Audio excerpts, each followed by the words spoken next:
siis Maarja ja mina siis töötan sellises huvitavas kohas või huvitava nimega kohas nagu Tartu Ülikooli liikumislabor ja võib-olla tööalaselt siis natuke kirjeldan, millega me tegeleme.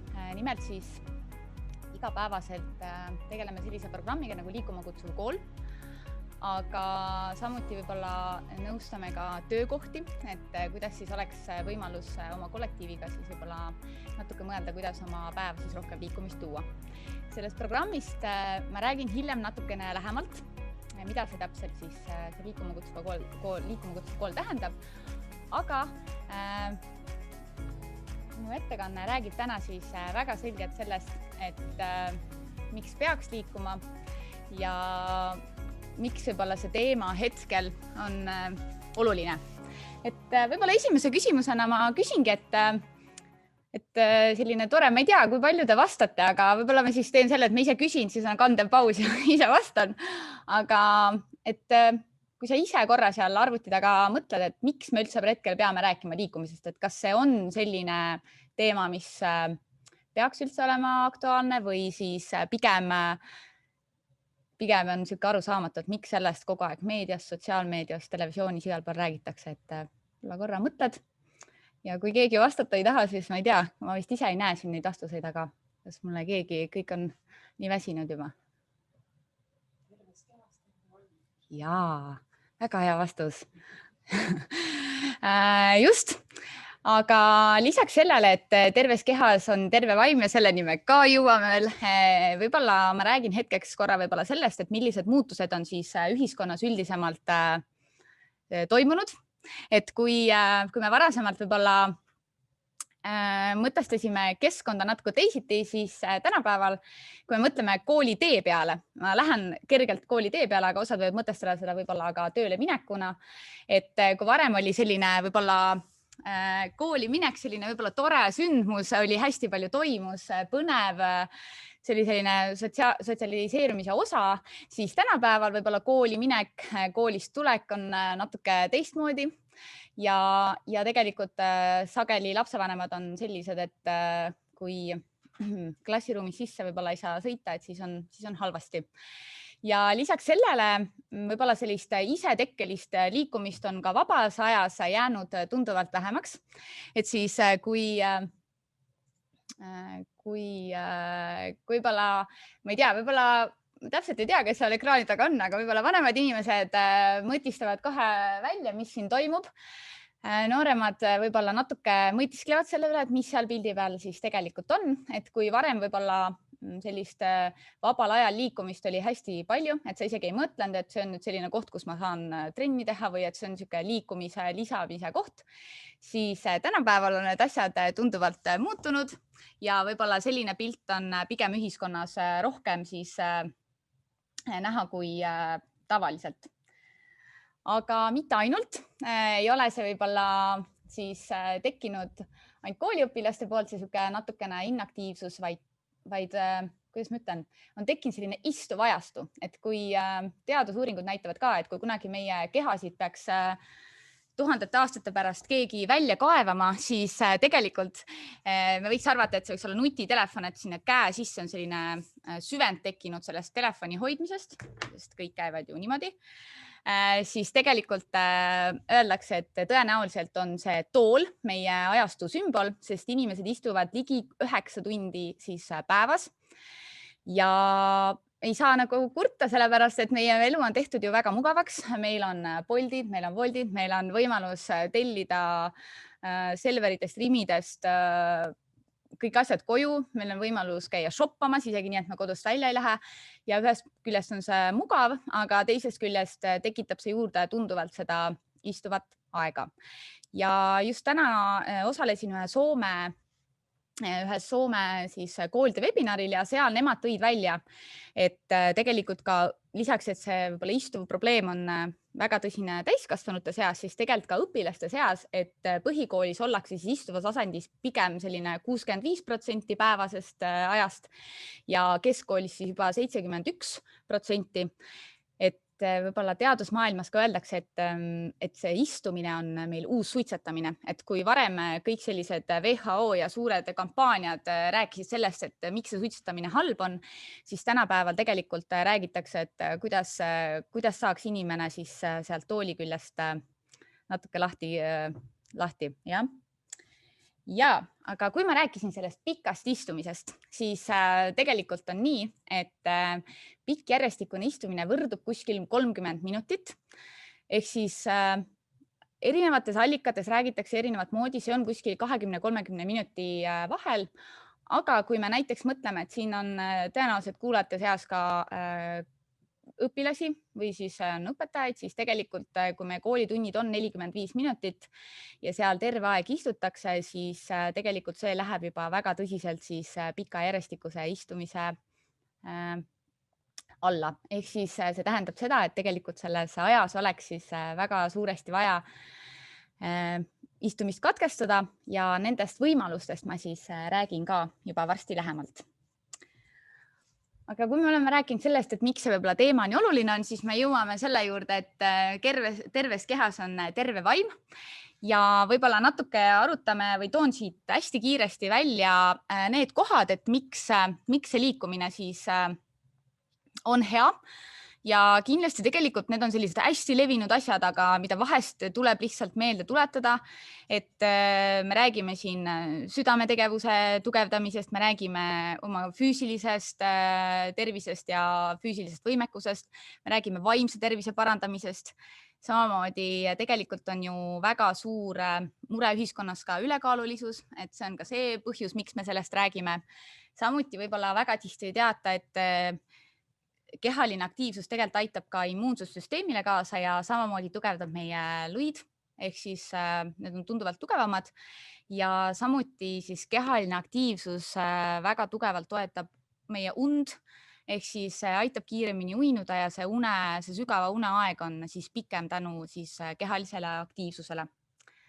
Ja võib-olla siin ma ütlen ka seda, et sageli see liikumine tundub selline hirmutav natuke, et vahest osadel tekib selle liikumise ja eriti spordiga selline negatiivne seos. Ja võib-olla see on ka põhjus, miks meie liikumislaboris räägime sellest, et võib-olla noores eas võiks hästi palju erinevaid asju katsetada, proovida, mitte jääda võib-olla ainult kehalise kasvatuse juurde, vaid et sa saaksid arendada oma kehalist kirjaoskust. Ja see võimaldab sul siis ka vanemas eas olla tunduvalt aktiivsem ja tõenäoliselt sa oled altim igasuguseid erinevaid uusi alasid ka vanemas eas proovima, kui sa oled olnud lapsena siis aktiivsem. Nii et see on võimalus juba praegu midagi siis noortel enda heaks tuleviku nimel ära teha. Aga kui ma rääkisin sellest, et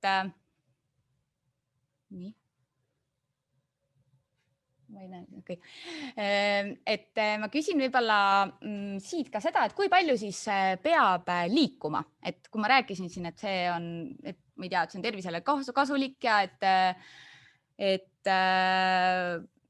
miks me sellest üldse peame rääkima, siis ma ei tea, kas keegi suudab hästi kiiresti vastata, et kui palju siis peaks liikuma, et kui me räägime näiteks noortest, näiteks lastest, kooliõpilastest, et kui palju peaksid lapsed siis liikuma, et ühiskond ja teadlased ja kehalise kasvatuse õpetajad ja treenerid oleksid rahul?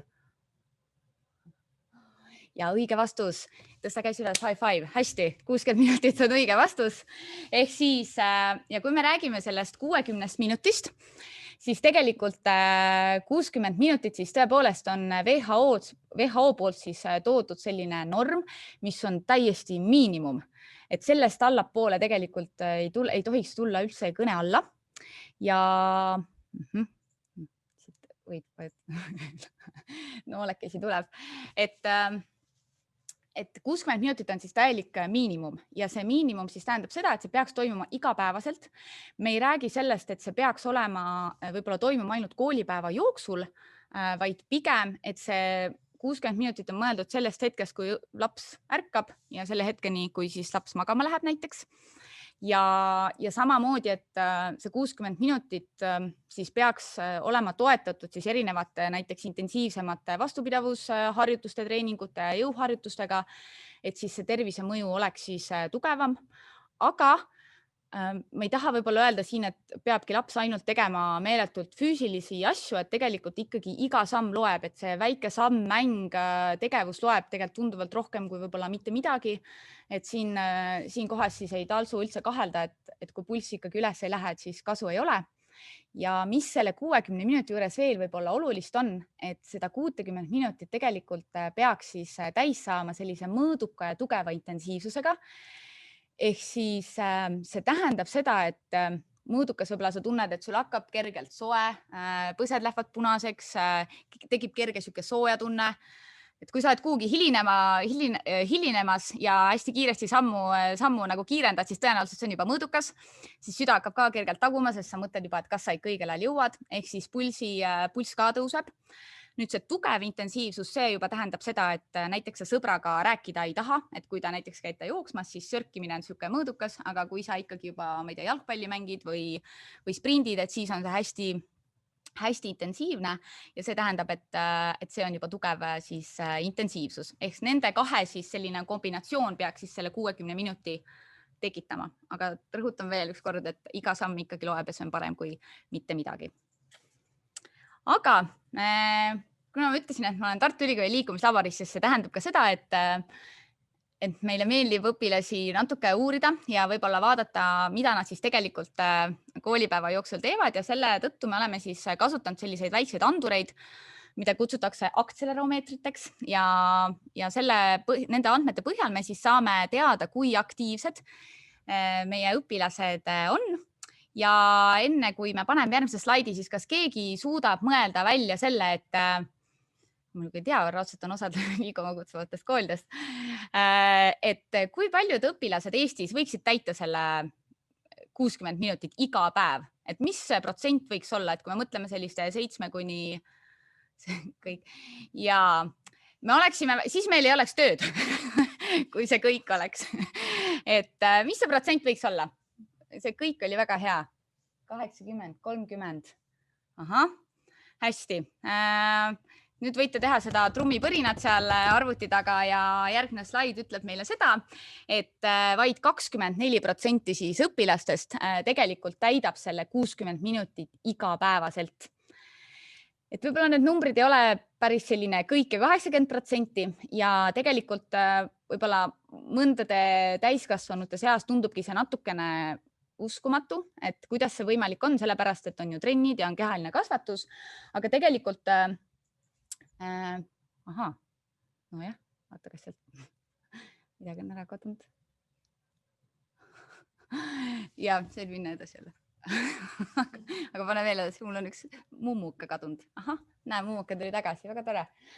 Ehk siis, kui me räägime siis treeningutest ja kehalisest kasvatusest, siis tegelikult nende mõõdistuste andmetel meie nägime, et tegelikult näiteks tunniajases treeningus on ainult 23 minutit siis sellist tugevat või siis mõõdukat intensiivsust ja samamoodi siis kehalises kasvatuses 45 minuti jooksul siis 13 minutit.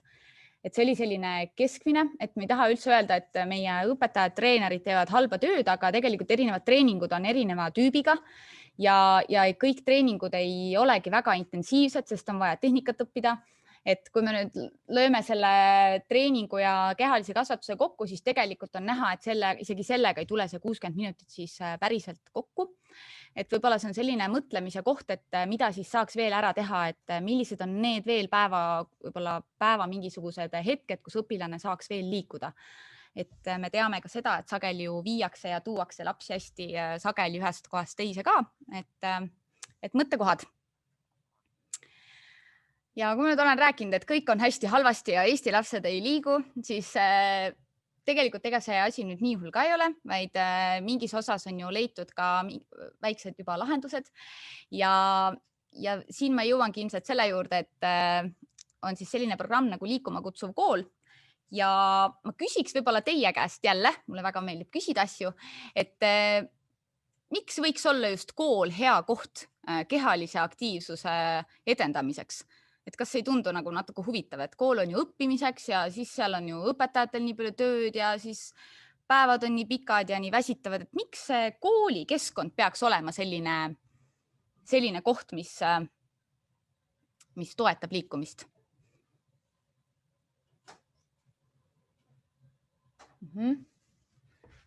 Jaa, te olete väga õiges suunas. Just, et tegelikult näitavad ka uuringud, et koolikeskkond on noortele siis kõige paremini võimalus ligi pääseda ja võib-olla ka seal siis on kõik õpilased ühtselt võrdsed, neil on see kooli kohustus ja samamoodi siis võidavad koolikeskkonna nendest sekkumistest kõige rohkem just need lapsed, kellel võib-olla kodus ei ole sellist liikumise toetamist.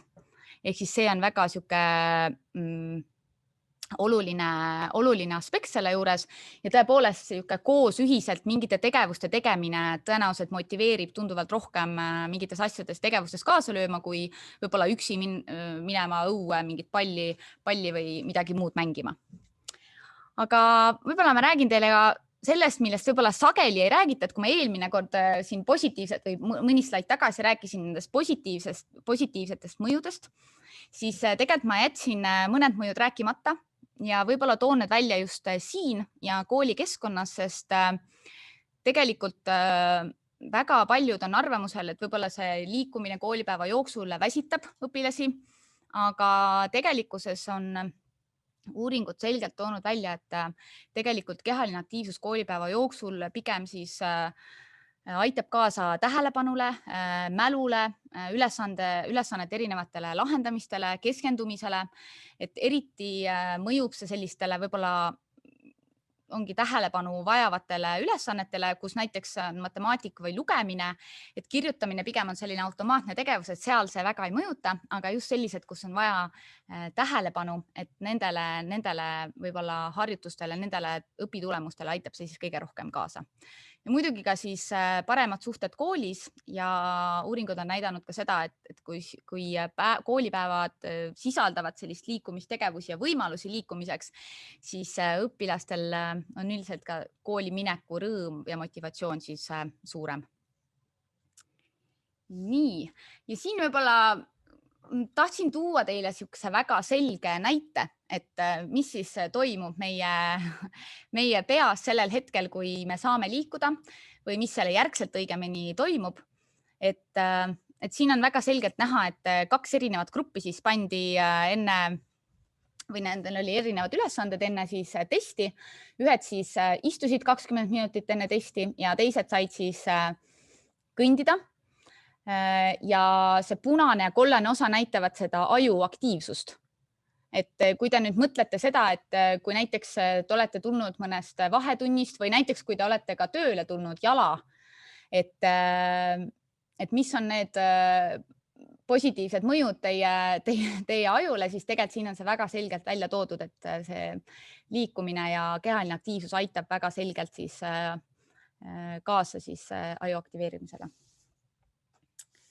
Nii, ja räägin siis täpsemalt sellest Liikuma kutsuva kooli programmist, et kuna siis 2016 sai see programm alguse ja sellel hetkel siis meie käest tuldi küsima hästi palju, et me räägime sellest, et lapsed liiguvad vähe, aga mis on see lahendus, et siis tegelikult vaadates ka meie naabrite poole ja üldse Skandinaavia poole, siis tegelikult väga paljud riigid olid läinud seda teed, et viia niisugune sekkumisprogramm koolidesse ja ühtlasi siis sellest tulenevalt on ka Eestis siis Liikuma kutsuva kooli programm, mille eesmärk siis ühest küljest on tuua rohkem aktiivsust õpilaste koolipäeva, aga teisest küljest siis tegeleda sellega, et seda istumisaega oleks üha vähem.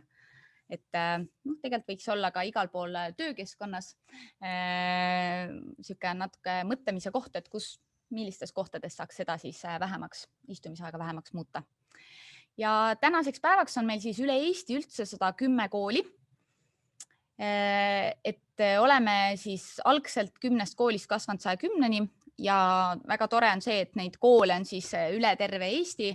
Ja väga tore on see, et tekkinud selline tore võrgustik, kus tegelikult see kogemuste jagamine, omavahel suhtlemine on läinud hästi tihedaks, nii et selle üle meil on ainult hea meel.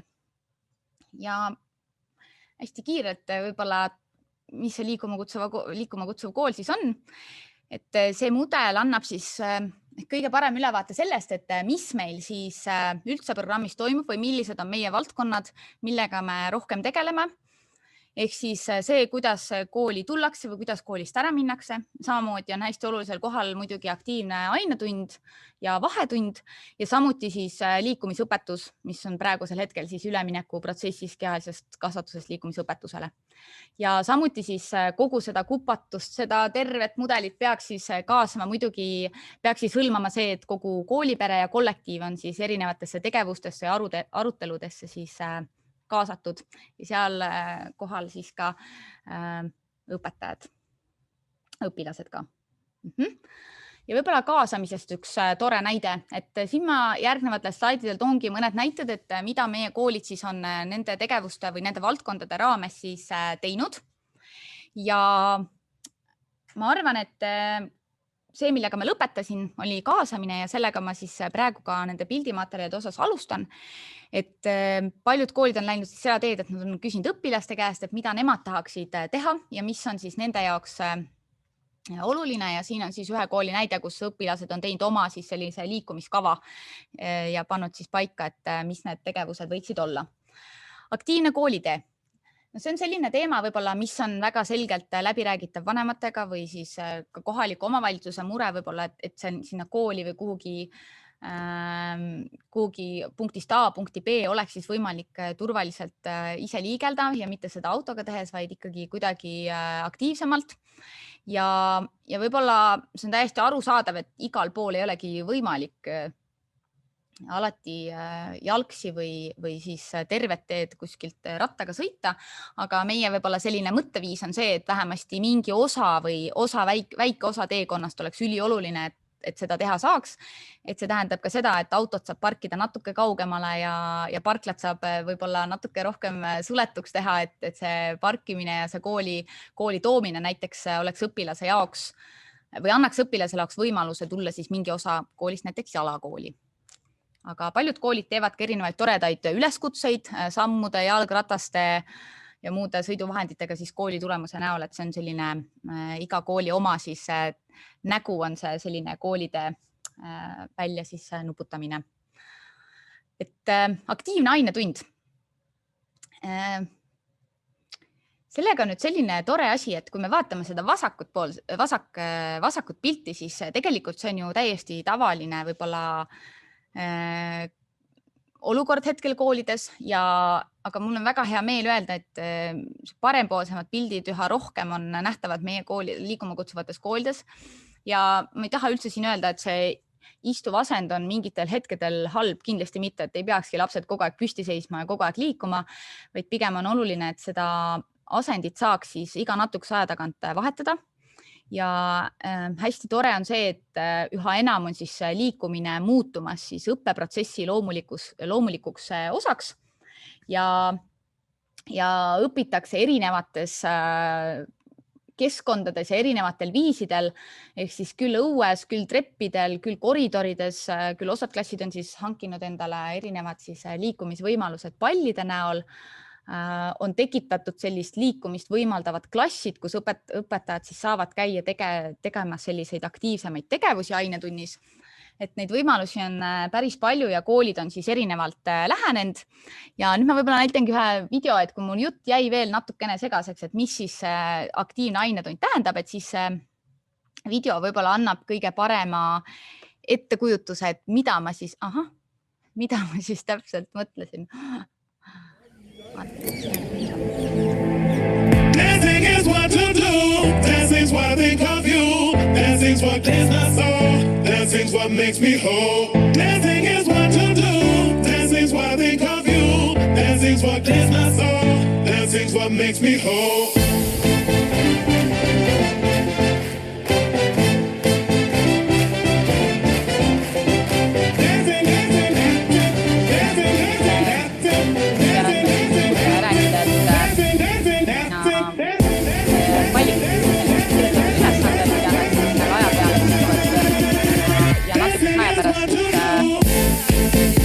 Jäävad sinna sinu poolele nendele siis vaadatakse, kuidas sees on ja lahendatakse need ülesanded pärast oma vihimiseks ära.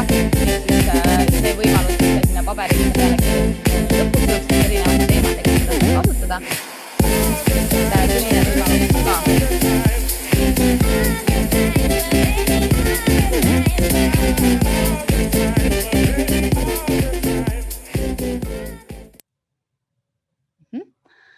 ja erinevad siis materjalid ka, ma rääkisin enne sellest, et istumisaega tuleb katkestada ja tegelikult siis selleks on ka erinevad võimalused ja see liikumispaus ei pea olema üldsegi selline väga mingi pikk tegevus, vaid pigem ongi mõeldud selle jaoks, et see istumisaeg oleks korraks siis katkestatud kas või hetkeks, et see võib olla mingi harjutus, mingi mäng, mingi tore lõbus tegevus, et õpilased saaks siis pärast minna oma tegevuste juurde tagasi, aga võib-olla mõned tegevused võivad olla ka sellises ühises grupis, et kuidas õpetaja parasjagu arvab ja samamoodi on siis mitmed koolid läinud seda teed, et mõndas klassides on omad siuksed liikumisvalvurid või et kes tuletavad meelde näiteks õpetajale, et on aeg nüüd liikumispausi teha. Et see on selline päris tavapärane juba, et mida siis tehakse. Aktiivne vahetund võib olla õpilaste jaoks kõige põnevam teema, et tegelikult suures osas vahetunnis on väga palju võimalusi, et esiteks juba see keskkond, mis siis liikuma kutsub, et väga hea on ju täiskasvanutel alati öelda, et et õpilased ei liigu või nad passivad koridorides, aga tegelikult võib-olla mõttekoht on üldse see, et mida need õpilased seal koridorides teevad või mis on need võimalused, mis on neile tegutsemiseks loodud. Et väga palju erinevaid võimalusi siis erinevate kleepsude, takistusradade, ronimisseinte näol ja näiteks ka siis erinevad kleebised, mida tegelikult saab kasutada ka ainetunnis, et muuta siis, et anda võimalus ka näiteks muusikaõpetajal tulla näiteks vahepeal liikuda klassist välja või siis mõnel teisel õpetajal, et need kleebised ja võimaldaksid siis ka niisugust multifunktsionaalset kasutust, et ei oleks ainult siis võib-olla võimalus hüpata ja joosta, vaid tegelikult annavad ka võimaluse siis aktiivse ainetunni tegevusteks. Väga sihuke, ma ütleks, et populaarne nii koolides kui ka üldse tegelikult meie ka ettevõtetes on siis siseterviserajad, kus siis väga palju kleebiseid on pandud seintele, põrandatele. Küll aga ma siin kohati hoiatan seda, et see on võib-olla mingi koht, kus õpilastega alati läbi rääkida, et need punktid või need kleebised oleksid huvitavad või seal oleks mingisugused lisategevused ka mõeldud. Tavaliselt on need just õpilased, kes neid lisategevusi sinna raja peale mõtlevad, sest tegelikult need rajad suhteliselt kiiresti ammenduvad ennast, sellepärast et sa teed paar korda läbi ja siis juba tahaks midagi põnevamat, et siis osad koolid on läinud seda teed, et nad loovad ise mingeid lisapunkte ja õpilased siis aitavad sealpool siis selles osas kaasa, et mis siis täpselt teha. Ja samamoodi siis on koolides väga palju erinevaid vahendeid, mida siis või tekitatud sellised väiksed tsoonid, et kus mida teha saab. Sageli on just see tsoneerimine oluline vanemate kooliastmete õpilaste jaoks, et neil oleks siis koht võib-olla, kus siis olla.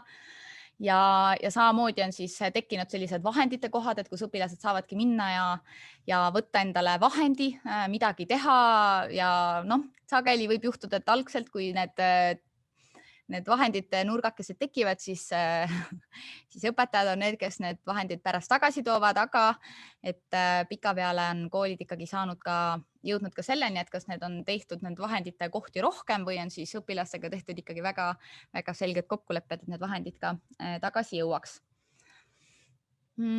Väga populaarseks on osutunud siis võimla ja aula sellised tegevused, et tihtipeale koolides ju on aulad ja võimlad tegelikult suletud, aga see on väga hea ressurss võib-olla, kuhu õpilasi suunata. Et erinevad võimalused siis selleks, et võimla vahetunnis, kus on erinevad siis vahendid, millega saab mängida ja aulas siis tantsuvahetunnid, kus tegelikult tantsitakse sellise Just Dance'i videode järgi, et kus saab siis nende erinevate tegelaste järgi ise tantsida. Need on üllatavalt populaarsed ja tihtipeale õpilasesindused ise tegelevad sellega või siis on meie koolides ka mängujuhid.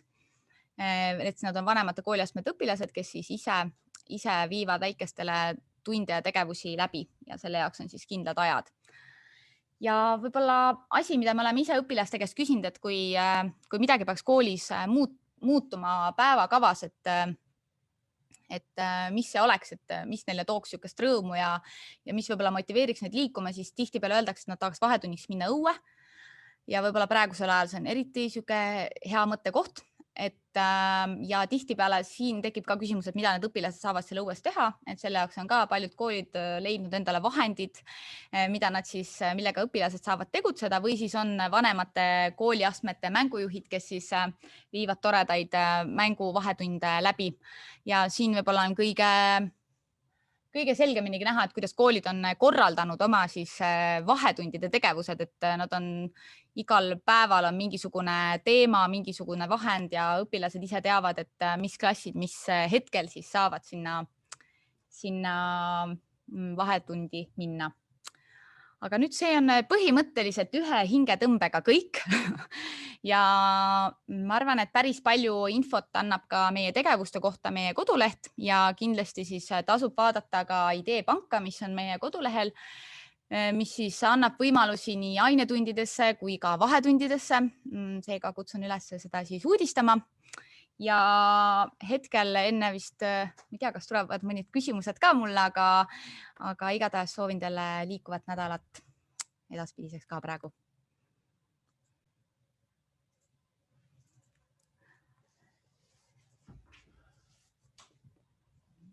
Nii.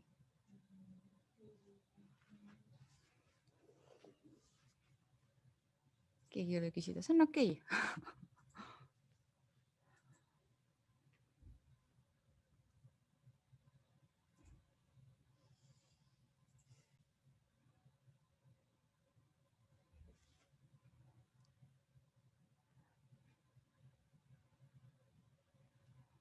Teil oli Kahoot ka, jah?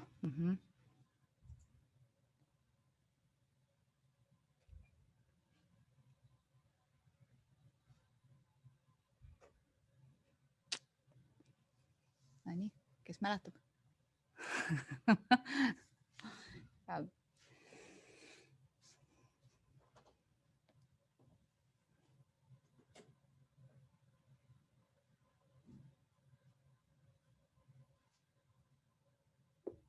väiksest aastakoolist. Liina väiksest aastakoolist. Et algus on kõige raskem. Ja.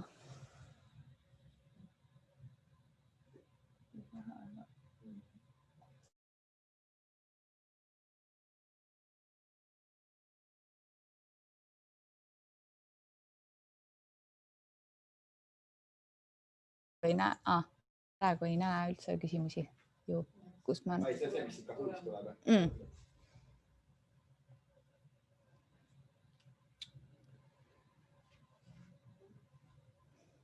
Saavad ise kommenteerida, see näeb väga hästi. Jaa, võin. Kas see mikker on sees praegu? Ahah, okei.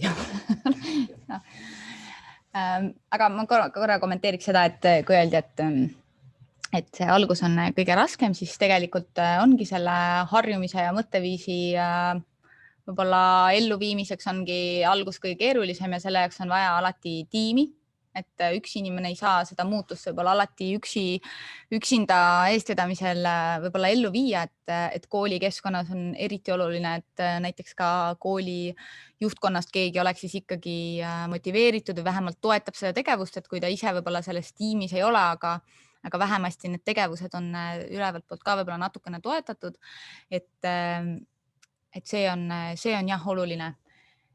Aga võib-olla teie sellises mõttekohaks on siin, et meie väga paljud tegevused on hetkel suunatud just algklassidele või mitte algklassidega, aga võib-olla algklassile ja põhikoolile. Aga võib-olla meie kõige suuremaks murekohaks on praegu põhikooli viimased klassid ja võib-olla natuke seda gümnaasiumi algust ka, et see võib-olla 8.–9. klass on isegi 7. on sellised keerulised kohad, et need on küll kohad, mille peale võiks mõelda, et kuidas nendesse kohtadesse või nendesse astmetesse seda liikumist siis juurde tuua, et ma arvan, et kui õpilased ise suudaksid selle välja mõelda, siis mis neile just meeldiks ja mis võib-olla kõnetaks praegu tänase päeva teismelist, siis öelge meile ka ja ootame teie toredaid ideid selles osas. No nii. Ma ei teagi, kaua me siin istunud oleme. Mitu liikumispausi olete teinud? Ärge kõva häälega öelda, siin on mikker sees. Täna isegi nüüd alla sööma, et Maria teil oli söögi siia. Ja, mis söögi? Meil on uus liider. Oo. Lego.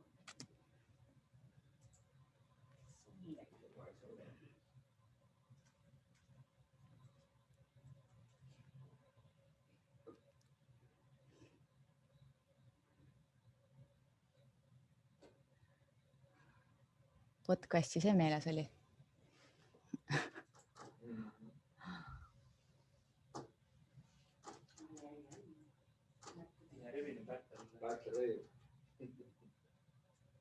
Saan aru, et siin juba võib seda trummipõrinat vaikselt teha ja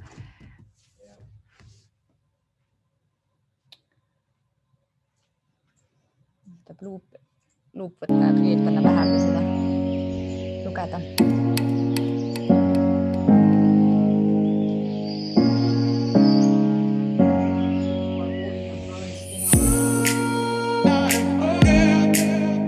Eks me ikka tahame vaikselt selles suunas ikkagi mõtleme, sellepärast, et väga paljud ka ülikoolid ja gümnaasiumid on meie poole pöördunud. Meie võrgustikus ei ole mõned üksikud ainult gümnaasiumid on, et tegelikult on ikkagi üldiselt liitunud need koolid, kellel on ka põhikool ja algkool. Aga me siinkohal võib-olla tooksin välja selle, et näiteks kui ma viin läbi koolitust gümnaasiumi õpetajatele, siis äsja me käisime just ühes Tallinna koolis tegemas koolipõhist koolitust. Ja tegelikult kõik need tegevused, mis meie seal läbi tegime, siis see õpetaja oma gümnaasiumi tunnis tegelikult katsetas enamus meetodeid ära ja ütles, et pigem on altim selliseid toredaid tegevusi või mingeid mänge tegema isegi gümnaasiumi õpilane kui siis põhikooli viimane klass. Et me oleme sinna suunas mõtlemas, aga natuke läheb ikkagi aega, et kui on mõtteid, kuidas või mingeid toredaid ideid, et kuidas gümnaasiumile võiks siis ka võib-olla selles suunas läheneda, siis oleme kindlasti ootamas neid häid ideid teie poolt ka. Enne kui viimane küsimus tuleb, mul endal tekkis üks küsimus, et kui me olime koolis, mis oli 90 alguses, või siuke 90... Dinosauruste ajal põhimõtteliselt. Ja siis oli meil siukene asi, et vahetunnis jooksmine oli karistatav. Ja tegelikult ega me ei saagi öelda, et ka mina ka dinosauruste ajal koolis käin, siis tahtsin öelda, mingil hetk oli see, et sa pidid ainult riigis kõndima, et vahepeal ühtepidi ja teistpidi. Aga ma ei kuulnud päris hästi. Küsimus oli siis see, et jooksmine oli mingi hetk siis koolides karistatav või see märkus ja tegelikult nii ongi ja tegelikult see liikumise võib-olla sisse toomine on tegelikult väga selgelt üldse sellise mõtestamise küsimus. Et kui praegu alguses koolid tulidki, olidki sildid, käisime koolides külas, olid sildid ainult, et jooksmine keelatud ja ära jooksa ja ära torma ja siis me ei saa öelda, et need sildid oleks ära kadunud, aga lisaks on tekkinud need sildid, kus on pandud see, et kus sa võid joosta ja kus sa võid mängida ja kus sa võid tormata. Ehk siis see võib-olla on selle mõttemuutus, et tegelikult eks me saame aru, et see võib-olla koridorides mingi jooksmine on väga selgelt seoses siis turvalisusega, aga teisest küljest on siis võimaldatud need kohad, kus siis õpilased tegelikult võivad joosta ja võivad ennast välja elada. Et see on see võib-olla mõtestamise koht. Viimane küsimus tuleb nüüd. No nii.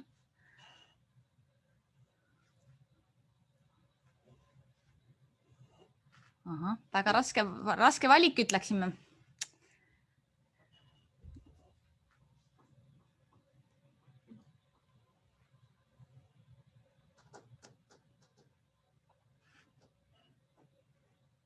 No nii, ja võitja on trummipõrin.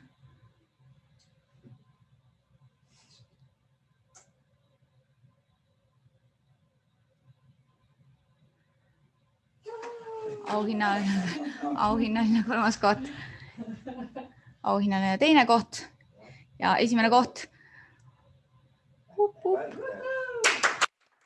Vabandust, meil on üks asi veel, me siin juba eksisime selle vastu, et meil on liikuma kutsuvas koolis selline reegel, et kui me plaksutame ükskõik mis üritusel, siis me tõuseme püsti, nii et ma tõusen püsti ja teen aplausi Pärtelile, Legale ja Rasmusele, väga tublite võtt ise ka seal arvuti taga püsti korraks tõusta. Mul on tegelikult üks küsimus. Nii. Kas on olemas meiesugustele kontorinimestele ka eraldi programm ehk liikuma kutsuv kontor? Või on tulemas siuke või on plaanis? See on plaanis. Me oleme tegelikult, ei saa öelda, et see on päris selline programm, sest ilmselt need töökohad on hästi erinevad. Et mingid ja võimalused on ka kontorites hästi erinevad, aga ma võin saladuskatte öelda, et me oleme ühe Tartu Ülikooli siis osakonnaga piloteerimas küll, et kuidas tuua siis sellist muutust ka töökeskkonda. Et see protsess on hetkel pooleli, et eks me ootame nende tagasisid ära, et nemad on ka ehtsalt sellise istuva tööga, kus nad ongi põhimõtteliselt enamus aega ainult arvuti taga ja osadel on isegi printerid on toodud laua peale, kohvikann on teisel pool või et jumala eest liikuma peaks. Et ja, et me oleme selles suunas mõtlemas, et aga natuke veel piloteerime.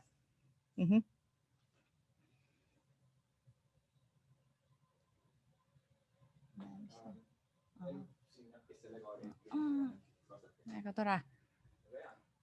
Aga ma võib-olla, kui hästi mind kuulda on, aga võib-olla kommenteeriks natukene sinu jutuse kõrval, et kuna teema oli pigem tuleb tooliga, et mitte püsti tõusta. Kuna meil on see replay hooaeg käimas ja sinu tegelikult tekst oli väga mõnus selle koha pealt just, et mida meil koolis saab teha, millise initsiatiiv koolis on. Et siis kõigile juhendajatele ja õpilastele ka tuletan meelde, et ei pea olema ainult kooliga seotud. Ei, absoluutselt mitte. Et see tegelikult võib olla mingi väga tore tegevus, rakendus, mis iganes teil siin see eesmärk on, et see võib olla ka vabal ajal, sest tegelikult ega see õpilane, kes tõenäoliselt käib trennis, et tema liigub ka tegelikult seal koolipäeva jooksul tõenäoliselt rohkem. Et ta on nagu altim tegutsema, aga võib-olla mõni õpilane, kes seal nendes ühistegevustest ei taha osa võtta või trennis ei käi, et siis see kooliväline mingisugune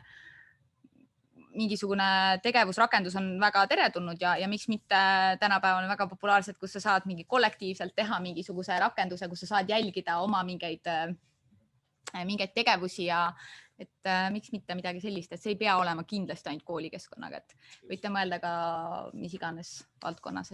Ma tahtsin kiita veel sinu ettekannet, et mina kui selle programmi, meie selle replay hooaja eestvedaja, siis mina saan väga palju ideid, mille poole mõelda, et ma loodan ka tegelikult kõik kuulasid neid ideid juurde, et ei ole ainult see, et mõtleme mingi kasti, kus on meil pallid sees, vaid ongi see, et paned seina peale mingid asjad, annad mingid sõnumid edasi, käsid teha midagi vahepeal või näiteks sama matemaatikamäng on tegelikult päris äge. Mul kohe oma pirni käima, et vaata, niimoodi ka tegelikult teha ja need on päris lahedad ideed ja ma arvan, kui need inimesed on liikuma kutsuv kooli kodulehel lähevad, siis tegelikult nad saavad nagu sealt ideid, neid ideedest võib-olla isegi enda jaoks mingid huvitavamad ideid välja genereerida. Absoluutselt. Ja tegelikult ma tean, et hästi selline huvitav, ütleme, et sellist tehnoloogiat on tegelikult üha enam hakatud tooma sisse ka siis vahetundidesse, aga nende tehnoloogiatega on alati see, et meil oli ühtede Soome kolleegide näide oli see, et kus ostati ka mingi maru fancy mingi masin, aga õpilaste käest ei küsiti, see maksis mingi kuskil, me räägime siin suurusjärgust mingi 10 000 või natuke alla siis eurot ja siis koolis keegi täiskasvanu otsustas, et see on nagu hea valik õpilastele. Aga kui see asi siis sinna kooli ülesse pandi kuhugi koridori, et õpilased said seda kasutada, siis tuli välja, et tegelikult õpilased oleks tahtnud palli, hüpitsat, reketit, et siis nad mõtlesid, et okei, et alati see õpilaste kaasamine, ma arvan, et siin on väga selgelt koht õpilastel ise öelda, et mis see on äge asi, et mis teid paneks liikuma või et mis motiveeriks, et see on väga, väga hea võimalus. Kui rohkem küsimusi ei ole, siis ei näe praegu, siis tõusen korrale püsti kõik, jah? Aplausi Marjale.